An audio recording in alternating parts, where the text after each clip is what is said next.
کسی نے سوال کیا جب مردے کو تکلیف ہوتی ہے تو پھر پوسٹ مارٹم کرنا کیسا ہے جبکہ اس میں اور زیادہ تکلیف ہوتی ہے؟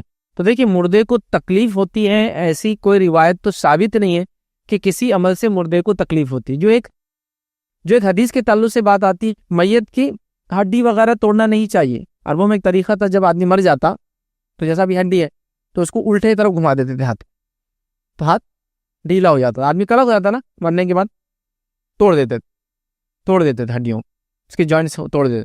تو آپ صلی اللہ علیہ وسلم نے تب فرمایا تھا میت کی ہڈی نہ توڑو، اس لیے کہ یہ ایسا ہی ہے جیسا زندہ کی ہڈی توڑنا۔ لیکن اس حدیث میں بھی کہا ایسا ہی ہے جیسے زندہ کی ہڈی توڑنا، لیکن تکلیف ہوتی نہیں کہا۔ مطلب جیسا کوئی زندہ انسان کے ہاتھ کو آپ نہیں توڑتے تو مردے کو مت توڑو، جیسا ایک زندہ انسان کی حرمت ہے اس کے ہاتھ کو آپ ہڈیوں کو نہیں توڑتے تو ویسے مردے کی حرمت ہے اس کی ہڈیاں مت توڑو، لیکن وہاں بھی تکلیف کے الفاظ نہیں ہیں۔ تو بہرحال مردے کو تکلیف ہوتی ہے اس حدیث میں الفاظ نہیں، وہاں معنی اور مفہوم یہ کہ جیسا زندہ کی حرمت ہے اس کی ہڈی نہیں توڑی جا سکتی ویسا میت کی حرمت ہے ہڈی مت توڑو، لیکن تکلیف کے الفاظ تو بہرحال وہاں بھی نہیں ہے۔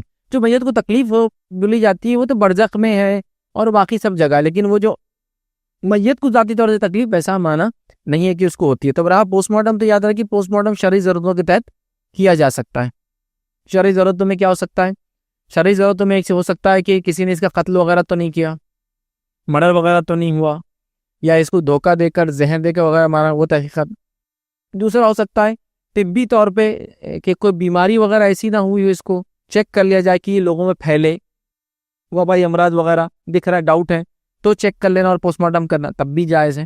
اور پھر بحالت مجبوری جب کوئی اور راستہ نہ ہو تو پھر بچوں کے یا اسٹوڈنٹس کے سیکھنے کے لیے، جبکہ اس کے علاوہ بیماری اور امراض کو ضائع کرنے کا کوئی طریقہ نہ ہو، جیسا کہ جب تک لوگ دیکھیں گے نہیں اصل میں کیسا ہوتا تب تک وہ لوگوں کا علاج بھی نہیں کر پائیں گے، تو یہاں پھر کیا کرے بیچارے، کیسا سیکھیں گے انسان تو دیکھیں گے نہیں۔ تو یہاں بھی علماء کہتے ہیں بحالت مجبوری پھر یہ کیا جائیں گا۔ لیکن جو یہ تھرڈ والا کیس ہے، تھرڈ والا کیس جس کے اندر آپشن ہے آپ کے پاس، تو یہاں علماء لکھتے ہیں، مطلب یہ ایجوکیشن کے لیے یہاں لکھتے ہیں کہ جب ایجوکیشن کے لیے کیا جائے کوشش یہ کی جائے کہ وہ لاشیں جو اسٹیٹ پرووائڈ کرے، مطلب جو کنٹری ہے ملک پرووائڈ کرے، اور ایسے لوگوں کی اگر ہو تو بہتر ہے جو گناہ گار تھے۔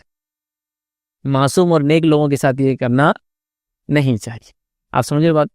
تو لہٰذا پھر ایسے لوگوں کی ہو جیسا کہ کوئی سزا سنائی گئی کسی کو کسی مسئلے کے اندر، فلاں ہے تو وہ ظالم تھا، جابر تھا، گناہ گار تھا، نون تھا، سزا، تو ویسی باڈیز پہ وہ کر سکتے ہیں، لکھتے ہیں۔ پہلے دو کیس تو کسی کے ساتھ بھی ہو سکتے ہیں، پہلا والا تحقیقات کے لیے، سمجھ رہا، تو فورینسک جس کو تو کسی کے لیے ساتھ بھی اچھا اور برا دونوں، جبھی تو پتہ چلے گا کیا ہوا۔ سیکنڈ بھی کسی کے ساتھ ہو سکتا ہے۔ تھرڈ کیس میں وہ کہتے ہیں ایجوکیشن کے لیے اگر کرنا ضرورت ہی ہے، اس کے علاوہ چارہ نہیں ہے، تو تب کوشش کی جائے ایسے میت پہ کی جائے جو گناہ گار ہوں، نیک لوگ اور معصوم لوگوں کے ساتھ ہے۔ معصوم سے مراد بچے اور نیک لوگ سے مراد بڑے اور چھوٹے کوئی بھی ہو سکتے، مرد اور عورت ہو سکتے، مسلم اور غیر مسلم بھی ہو سکتے، جو اچھے تھے ان کے ساتھ یہ نہیں کرنا چاہیے۔ گناہ گار فاسق فاجروں کے ساتھ پھر یہ کیا جائے تو زیادہ بہتر ہے، یاد رکھیے، ٹھیک ہے۔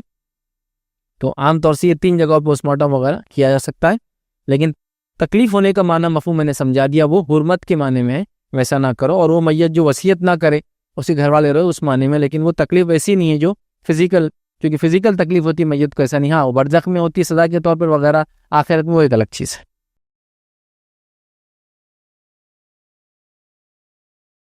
السلام علیکم، آپ بھی ہمارے اس کام میں تعاون کریں اپنی زکات و صدقات کے ذریعے۔ ڈونیشن ڈیٹیلز کے لیے ڈونیٹ اس پر کلک کریں۔ اگر آپ کو ہمارے ویڈیوز پسند آئے ہیں تو اسے شیئر کریں اور سب کے حقدار بنیں۔ روزانہ ہمارے ویڈیوز کو پانے کے لیے ہمارے یوٹیوب چینل کو سبسکرائب کریں اور بیل آئکن دبائیں۔ ہم سے دیگر سوشل میڈیا پر جڑنے کے لیے ویڈیو میں دیے گئے آئی ڈی کو سرچ کریں۔ جزاک اللہ۔